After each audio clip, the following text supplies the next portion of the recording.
Hello guys, welcome to the practical session of authentication videos. For the last three videos where we're talking about theories, and those theories are important, so please, if you have not watched them, go back and watch them. My name is Ngane Emmanuel and I'm your instructor for this series today, and we're continuing with the practical session. Once again, if you're enjoying this series, like, share, subscribe, and comment your questions and your worries in the comment section below. I'll get to you as soon as I can. The relevant resources are linked in the description of this video, including my socials and the link to the directory, the repository on GitHub to this. That said, let's dive right in. Today, in the last video, I talked about us looking at filters today, and as you can see, we have a couple of classes all talking about authentication. So today, last time we talked about filters, we talked about their use, and today we are looking at filters. So this is this is an implementation of a filter. Essentially, we create a filter config, and one thing I want to make sure that you understand is that we're not using Spring filters here. So we're not using Spring security. We are creating all of this from scratch on our own to understand how this works. So you can go through the code when you on your own, and you can use AI to help you understand the code. But I'm going to try my best to explain certain parts here. So this is a filter configuration class that I've created, and essentially this is where we perform our configuration and register the filters which we are going to be using. And this configuration class will set it in our config directory under our application name. Now, as you've noticed, we've had quite a lot of different directories, and that's basically me just working over time and learning a lot and doing different things. But what is happening, also you're going to be having more access to this, so don't worry about it. So these are heavily commented, as you can see, and this class allows centralized configuration for all the HTTP servlet filters. And in this case, we have three filters here. We have the AuthFilter, the core filter, and the rate limiting filter, right? We talked about this, and you can later on add the validation filter, which allows you to validate the parameters of your request and make sure that you have different validation, including if your entire system or this API talks about content limit, say they're sending an image and the image doesn't have to be more than 2 GB or 2 MB, then this is where you implement it within filters. But for now, we are looking at this gives you a proper idea on how filters work. This is the filter configuration class, and this is basically a class, and we annotate it with a Spring configuration annotation, telling Spring that is a configuration class, and we're just using this configuration to suppress warnings, and these are warnings that these are nullable, and basically these are just warning types that you need to look into, but they are not harmful essentially. And this one, require as constructor, is a Spring. It's the required way to do dependency injection, and basically all your dependencies have to be a final class for you to use require as constructor. So if I remove that, it's going to cause a problem, so I need to put final for it to use require as constructor. And basically what this does is takes all your dependencies and create an argument constructor, which is basically a constructor, right?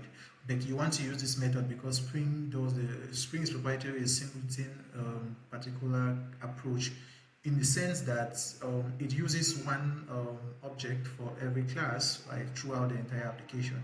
And in this case, this also reduces makes the application better and reduces problems and bugs down the line, right? And so we always use the annotation to allow Spring create the constructor for us and inject these dependencies for us. The last class you saw me use AutoWire. I could use AutoWire here, but it is not recommended. It is always recommended in case like this to use required as constructor. So that's a tip you have just received for now, and it's an annotation by Spring. So you should definitely be using this, right? So the first thing we do, we have our bin. We create our bin. Basically, this is when we tell that whenever we request a rate limiter, what you will do is simply return an in-memory rate limiter. Yeah. Okay. And we do the same for our course filters, right? And these are all existing classes, right? Rate limiter and core filters, right? If you go to rate limiting, you have the in-memory class here. You also see that in-memory, so you have in-memory rate limiter, and basically this is the implementation for the in-memory rate limiter. We're going to talk about it soon. This is a bin for the, so you see it just returns the new cores, the new core filters, and this just tells Spring that, you know what, whenever we request this is where you get the object and you're going to inject it there, right? Same thing for the rate limiter, right? New rate limiter, and then it's going to pass the rate limiter there, right? And then we have the AuthFilter, again, same thing, right? We're simply just passing out the dependency, which is authenticators. And essentially, in the authenticators, this particular dependency, if you look at it, we use, this is an interface, and I want to talk about this because this is a strategy approach which I took. And essentially, what this does is allow dynamic change at runtime, right? For what class is being executed, or what method of the classes that inherit this is being executed. This, in essence, it allows for dynamic changes at runtime. And that's a strategic class. So why I did it is because we have different authentication methods. If I go to the auth section, you have the API key, the basic, the JWT, right? These are all authentication methods. Also have the public endpoint there, which I don't think we use. I think it was in a different implementation that I used that. I don't know if anyway, we'll see that. But so the basic, which we're going to test right now, and then the JWT, which we're going to see. This allows us, because these are all different authentication methods, and based on whether or not each implementation supports a particular request type, which in essence they will be checking the barrier, the authorization flag of the header. Based on that authorization flag, we are going to know which authentication implementation to use at the authenticate method down here. And if you look at the implementations, they have basically 4 implementations, and you know, we're going to see them one after the other, right? And so we also have the filter registration. Again, this is a rate limiter filter registration, and this just registers a rate limiting filter, right? And executes it after calls.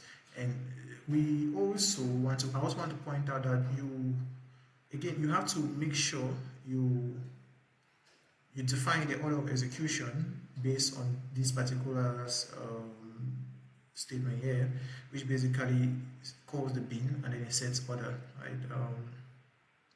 This is a bin there that it creates that. So this is a filter registration bin, right? And this registers the filter registration, right? And what happens is that it calls the set order for these calls to 0, which we'll talk about. It's the first thing that has to run. And then for the rate limiter is the second, so the order is 1, and then the authentication now, you know, AuthFilter is 2, and if we add validation here, validation now will be 3. So that's all for the FilterConfig. You can go through the code, it is well documented, you can just go through it. So the filter, when a request enters, Spring will realize that there is a filter and it's going to pass the request to this filter. And our filter is going to now call this particular, the call is going to call the calls, right? And we're going to send a request to this call filter in order for it to be checked. So the call filter here, right, we basically check origin, right, origins again. And for now, I just set in localhost. Basically, this is the URL for your front end, wherever it is, so your website or whatever it is. So right now, say your website is at 3000, so you just set the URL here. If you have different origins, you can set it here. Again, this is set, right? Again, I'm just suppressing a warning, not a book problem. And what this does is it has the method, because we implement once per request filter. And this class is important because this is from the Spring Web, right? Spring Web filter. It allows you to run this particular check only once per request. So in scenarios like when your request is being forwarded and has to come back to the application, it does not rerun this check on that particular request, right? what happens is it realizes that it has already checked that request and just allows the request to go. Okay, so it is important because it prevents duplicate execution of this particular method for our request, and it is all our filter class is extensive, right? And basically, even you're using Spring, you're always advised when you're defining your filter classes to always use once per request filter, right? Again, it takes in the servlet methods, the servlet arguments, and I talked about checking origin. So the first thing is it gets the origin and it makes sure that the origin is not null, and then it checks if it is found in the allowed origin. If it is not found the allowed origin, it blocks. It tells you that it has blocked it, and then it just responds back immediately. Again, like I talked about, it does not throw an exception then continue. No, the moment you send that something is wrong, it blocks immediately and respond. So that any other process, it does not continue to process. It just blocks and returns immediately. And so this is what this does here. This one we're just logging it, right? It simply just blocks a return, and we're just logging it because I wanted to see that this runs. So if I have an application which I don't yet have not yet created it, if I have a simple application and I try to send the calls from a different source, say if my application is running on localhost 3001 and I try to send it here, what will happen is that I will get this log on my log, and I will get the forbidden status code on the return, right? So if it is an allowed origin, it checks the header and checks it now defines the response, and it is setting the response header and the response header to vary, right? And the vary flag here, if you don't know, basically this allows it prevents two people from, let me say, from having the same origin, right? So let me put it this way, it's difficult for me to explain like that.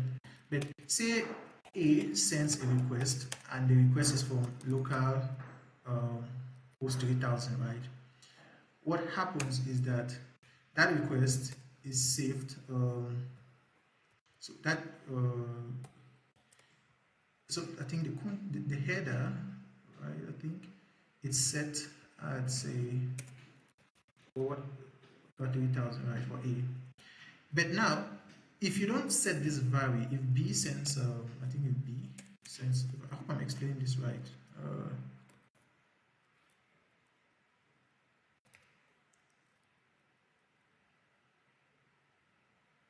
Yeah. So I think no. So if B sends like a request, right? One, and it's still going to like reuse the other request here. I hope I'm explaining this right. I understand it's just difficult for me to explain. If we set access control, allow credential, the browser will reject or respond. You know what? What I would do is I would simply just ask. Right? I think I don't understand what it is. I just have forgotten the right explanation. Oh, excuse me. I was watching basketball. So I'm just going to search the code, and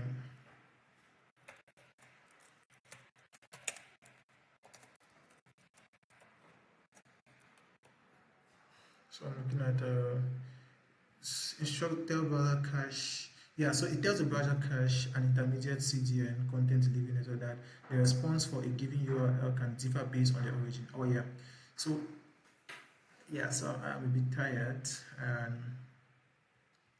the response can differ based on the origin and header sent in the request. So what happens is that when you send a request, right, the response, right, should, it should be so if I send, this is the request here and this is the response, right, it goes back to A.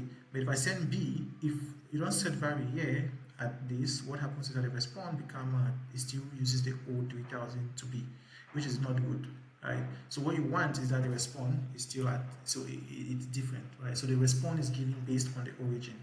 and that's why we use the set here. So let me just let me take this, right?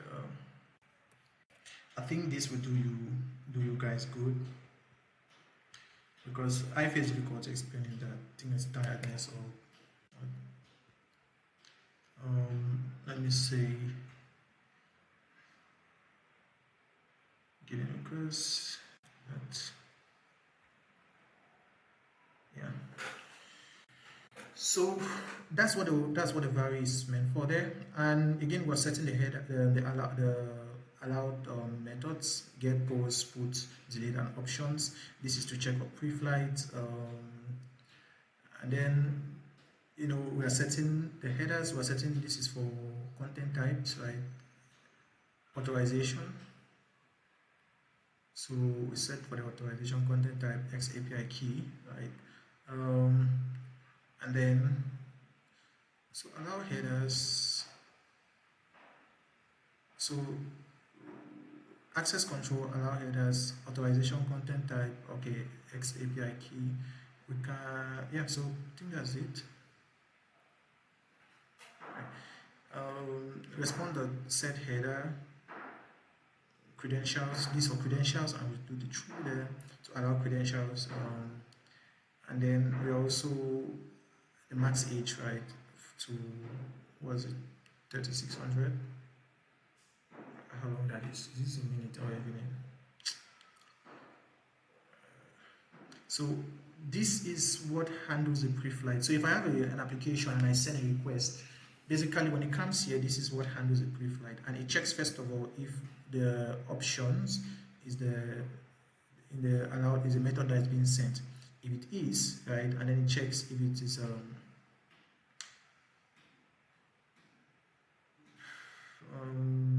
options. Yeah, so it checks if it is options. So it gets the request methods that are allowed and check if it is options. But if it is options, then it responds with the status. I think it's a success, right? So no content, and this is 204 if I'm mistaken. Basically this says that, all right, yeah, that's an allowed header. You can send it because we have set the content type here, right? And this is what handles our calls for browser. So if I send it, the browser is going to send at least a pre-flight, and we're going to respond with a success message, and then it's going to now set all of this, right? So based on our implementations. So that is it for calls. And I think I might right now not have the time to. This is just a basic JavaScript application that I can just send like a request here. I'll create a short video to demonstrate this one at least. So excuse me for that. It's you can do it yourself, but I'll just do it. Then we have the rate limiter. Have I talked about the authentication? Okay, so we have the course, the first one. So the second one is the rate limiter, right? And basically the rate limiter is using it's like this, and again the usual, right? We have the dependency rate limiter, and this is an interface. Again, the same strategy, right? Boolean allow request string key. So we can have different method implement this different rate limiter depending on how you want to configure that. And this is our in-memory rate limiter. So our rate limiter filter again takes the request, right? Resolve the key, right? So resolve key from request. Yeah, so it's at the key. So and it checks for the allow request method, which is the limiter allow request. In this case, we are now using the in-memory rate limiter, right? And if you go to allow request, this is the implementation here, and basically use the bucket, and it checks for the key. If the key is absent, it completes the key, and then it's synchronized with the bucket, and then it refills the bucket, and then it removes tokens from the bucket when needed, right? And they also have a refill method here, okay?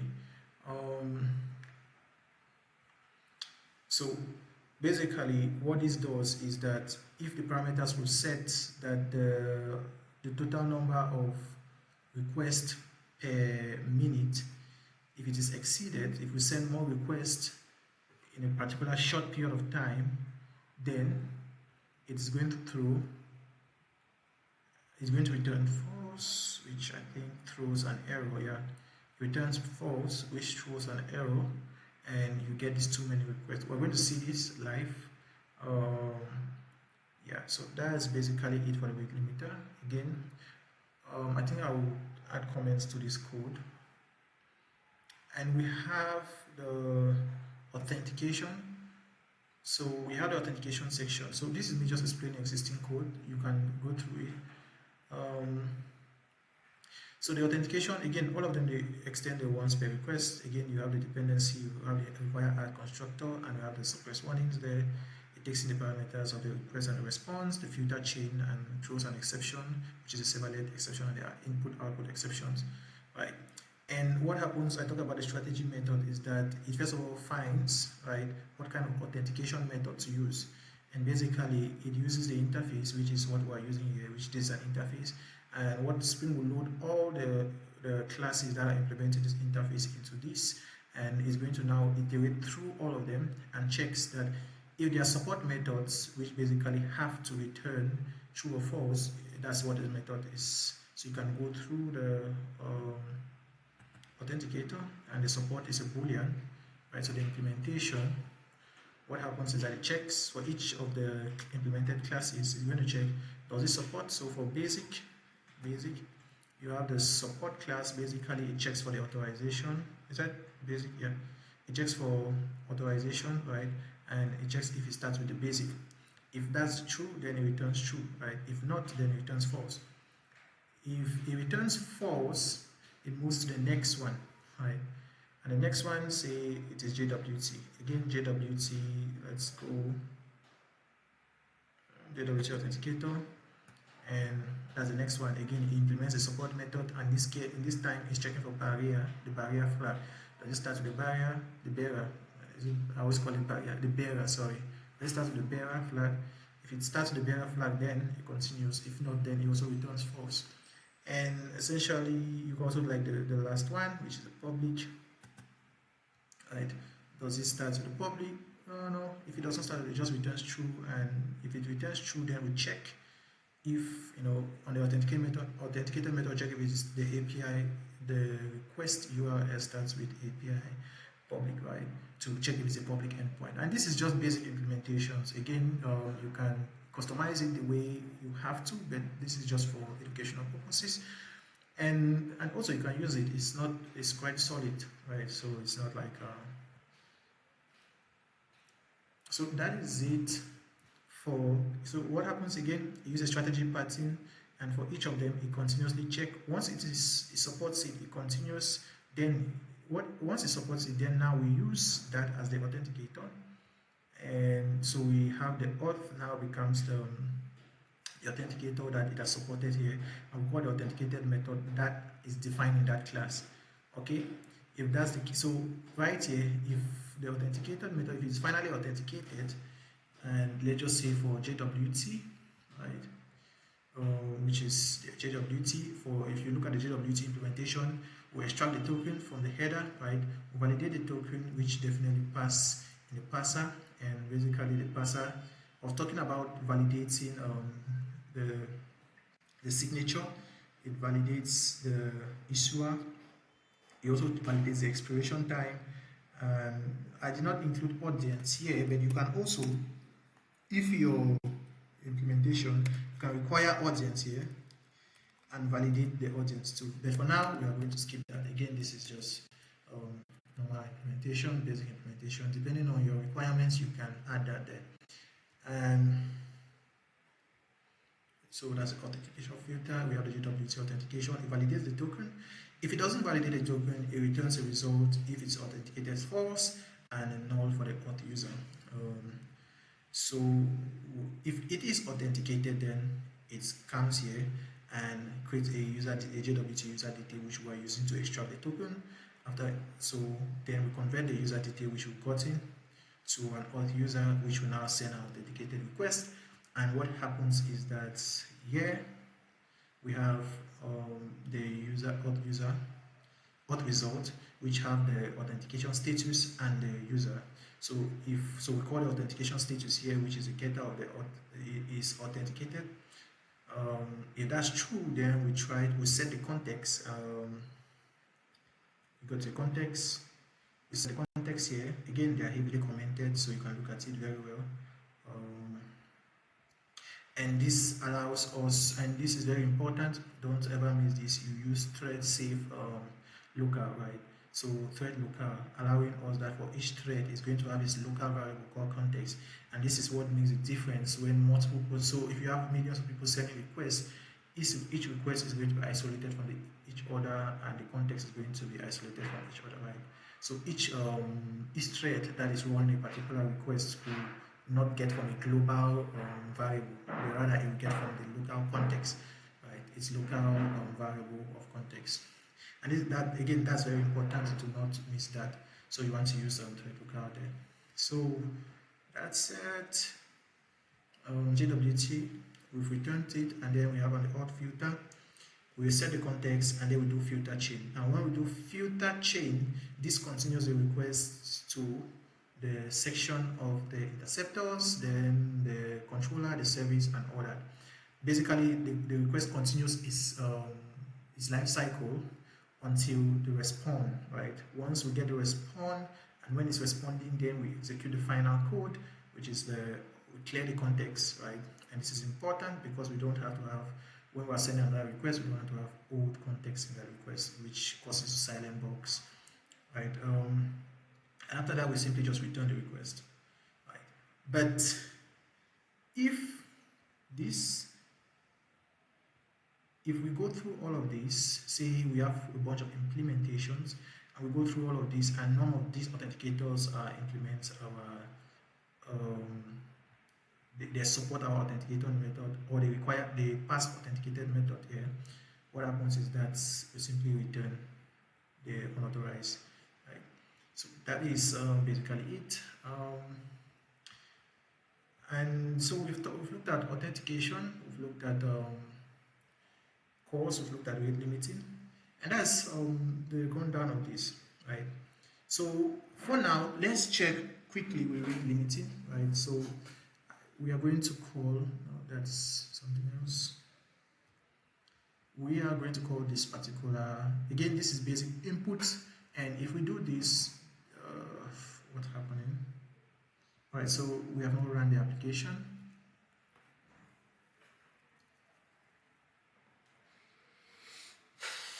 Okay, so let's look at that. Yeah, so at 8081. So if we now we send a request unauthorized, okay, and that is okay because I also went ahead doing my authentic authorization to change the basic authorization. For, if you remember our last video, basic authorization, we had an annotation here, this to do. As you can see, I've marked it as done. I have to remove it, but I just marked it as done for you, so that to inform you. But what we used to have here, this was basically this was an if method, right? But what we have done is get the user and get the username, and what we have to do is that I think the username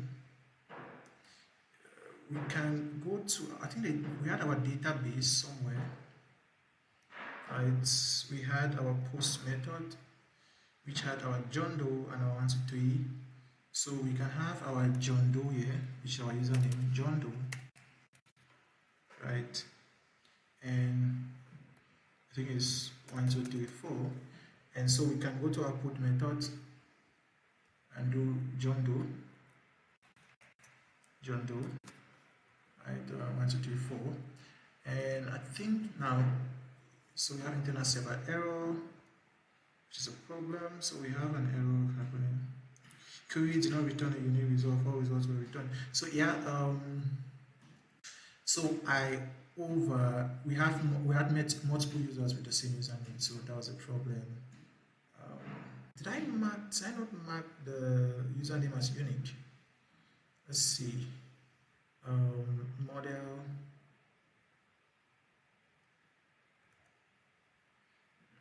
Model username unique true. Yeah, unique true. So nullable false column username unique true, which is weird because I supposed to mark that as unique. So I guess at certain levels, again, this is a silent box. You have to fix that. I thought that would implement itself, but what this we have to do here is basically go to our database and remove that issue. So we have to test.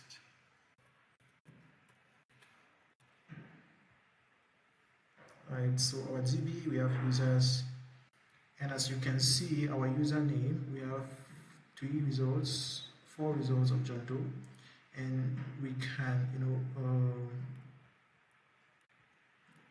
remove these 3.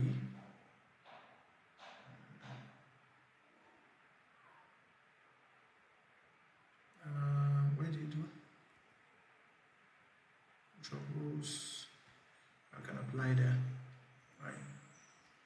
So finish there, and then I think if we try now,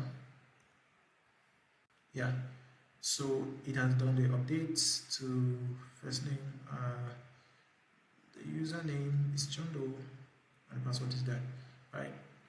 And that is with basic auth, and this is what is running, right? So basically it is checking all of this. So if I were to run this, in debug mode, just to show you that this is running, right? I put a breakpoint, say in the place of checking the repository, right here, and I send this request again. You realize that our filter caught the information. Remember, this is not in our Spring Boot application. Our controller has not even hit yet. Okay, and okay, what I will do is I will simply just continue it. Right, so you finish. I want you to set a breakpoint in our controller just to let you know that it has not yet hit our controller yet. As a controller, I think this is context. Oh yeah, this is our controller, and this is our user. We are looking at the update methods. This is the update method, and so if I do here, right, and I send a request, if it takes, so our filter is supposed to intercept it before it reaches our controller. So the first breakpoint is supposed to be at the filter rather than here. So if we get it here, then our filter is not working. But if we get it in our filter first, then this is working. Then the filter is working. Okay. Then after we'll get it here. So the filter has to come first, so the authentication method has to come first before we get it in our user controller. So let's attempt to send it again. That's it, authentication method. So the filter picks it up, passes through, authenticates it, and the request is authenticated. If I play, it now gets to the controller. You see what's happening? So that is what you call filtering. So you filter the request, you authenticate the request, and you now send it to your controller. So that is basic auth. Again, you can change the auth to, if I wanted to use JWT, I can change it here, right? So parameters, I can choose barrier auth, right? So barrier token, and then I put my JWT token here. If I send it now, so let me press play for that one. So that's, it returns true here. So that's okay. So if I send it now, this should give me, because this token, I have not issued any token yet, I have not issued any token at all. I have not set up the login to use issuing tokens, so I cannot get a token. So what will happen is that I should get an unauthenticated request, so authentication required kind of error. Again, there we go, unauthorized authentication required 404. And if you want to check it, you realize that it is now, again, we have not started the application or do anything. Let's go to the, I want to show you, this is the beauty of the strategy pattern. It allows different behaviors at one time. So let's go to JWT, another JWT, and let's go to Authenticator, right? So if we go to Authenticator and we call the authenticate method here, so this is our JWT, we need to pass, so we've extracted, so around here, you're going to see that we're going to extract the token, and we should just look at the we're going to look at the key of the token, and it ends with E. So it starts with T and ends with E. So if we send it, you see what happens in code. So if we get the token here, you see the tokens it starts with and ends with. So you can look at complete token. You see what's happening? That is the token signature. So that's it. Right? So you have the token, you have the header at HT5 and the payload. So this is 10. So this particular token was for a particular. This is generated by a different system for one of my other system. This was for my house pairing system, right? And you see it's actually already expired, but it's having different rules, and this is not. This signature is not what we use to sign our current token, and so this does not authenticate this will not authenticate our token. So what will happen is it is going to go here, right? If it is not authenticated, it's going to touch the result. If it is authenticated, it's going to stop here. So let's play that, and you see it is not authenticated because our token failed all the authentication authentication parameters. If you go to this method is valid, what happens is it checks blacklist. So the token is definitely not a blacklist, right? What happens here, where it goes to pass, is pass the token, and this is the pass method. And what it does, it checks the issuer. It did not issue that token, so immediately fails. Okay, it checks the issuer, it did not issue that token, immediately fails. Right? Again, if it passed here and it has expired, it will fail here. If we set audience and the audience are the same, it failed there. Then now it's going to check the signature. So our token definitely fails. And if we go now to our postman, what happens? We get unauthorized. And that's how you configure JWT security. And it's very important that you look at different security options and use a strategy pattern to change behavior at one time. Now, let's look at the second one, which is, or the third one in this case, which is rate limiting, or another one which is rate limiting. So we are going to look at, again, if we change it to basic token, it still goes, right? It goes, right? So let's just remove the breakpoints there, right? And user controller will remove the breakpoint already. It still goes, right? We're not changing anything, we're just doing it. Now let's try rate limiting. Basically, I'm going to try to send multiple requests, and we should be able to see at certain point an error message here. So if we send, it goes, send, it goes. So I'm just going to send, I'm going to send.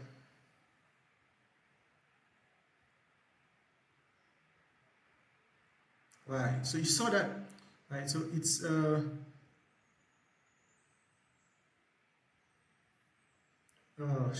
I keep missing it. Okay. Oh, come on.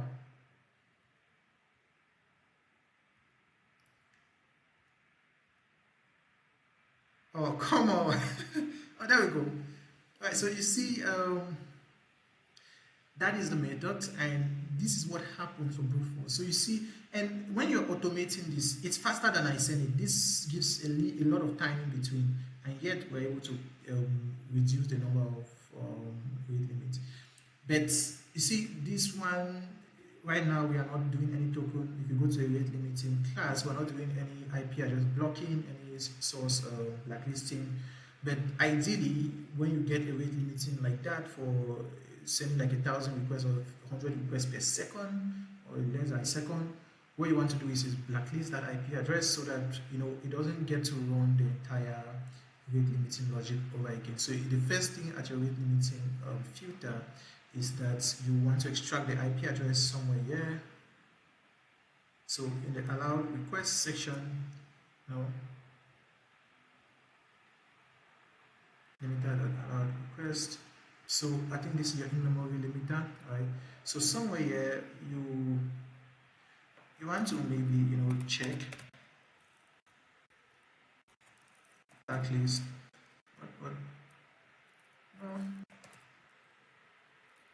Yeah, so you want to check blacklist here, right, for maybe the IP and stuff like that before even computing here.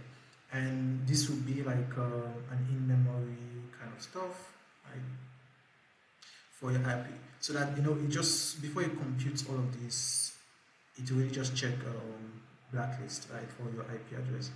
And you could use Redis, or in this case you don't really need consistency, right, across all services. So you could use in-memory caches to save for your blacklist, just like maybe in a map, and keep a map of all the IP addresses that you blacklist, and you simply just check with the blacklist. So if it contains if present in blacklist, right, returns false immediately, and this prevents all of this other logic, right, to run, and that saves you a lot of time, and that's quicker, right. So the first time you want, so the moment you will notice it, but also you have to have different kind of policy of blacklisting, right. You don't want to blacklist a client that maybe made an error for the entire life, right. So you want to have expiry blacklisting, and also different policies, so you can track IP address. If they are consistent with the kind of behavior, then you can permanently blacklist them. But maybe for a first timer, second timer, things are not consistent, that could be a mistake, you can blacklist them for a given period of time. Maybe it was an error and their machine is just continuously firing up.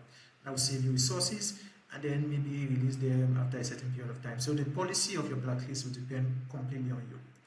So we have seen authentication with basic or JWT. You can also implement API keys.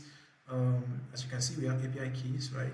And this is just a basic implementation, just to show you, what could be XYZ in your auto and stuff like that. And again, they follow the same method. You can have basic authentication, you can have JWT, and essentially you can just go to and this is different authentication type. You can have again JWT barrier, barrier token. You can have home authentication, whatever kind of authentication. API keys, this is the one we use. This is the one we just talked about. And any type of authentication, AWS signatures, and so on. So you can check for them, and you do the implementation here. And the way the strategy pattern allows you is that it is easily extendable, right? So I can simply just add an authentication type, and then register. So authentication type that implements the interface authenticator, and that's all, right? And by default, at runtime, depending on the authentication method that's being used, it's going to execute. So I hope that this was very informative for you, and this was a little bit longer video. A lot of the time, more than 20 minutes, talked about explaining just the code, at least introductory explanation. You can go through the code yourself, use ChatGPT to answer, but I think I've done a pretty good job explaining the flow of the code. Okay, so next we are going to look at authorization with interceptors and also custom interfaces like annotations. So we are going to simulate things like the pre-authorized for Spring Boot annotation, and see how that works. Okay, so if you have enjoyed this video, please give it a thumbs up, share to people that you think might find it interesting. If you have questions, please ask them below. If you have anything to add, I will welcome additions and suggestions. I am also open to learning. So if maybe you spot a mistake, again, it could be a mistake on my part, it could be that I actually don't know. So it's important. While I'm teaching, I'm also very open to learning, and I will appreciate your input at any moment. Thank you very much for watching. Keep watching, keep supporting me. Subscribe to the channel if you haven't yet. Click the notification bell to get updates, and comment below. Follow me on my socials. Until next time, have a nice day.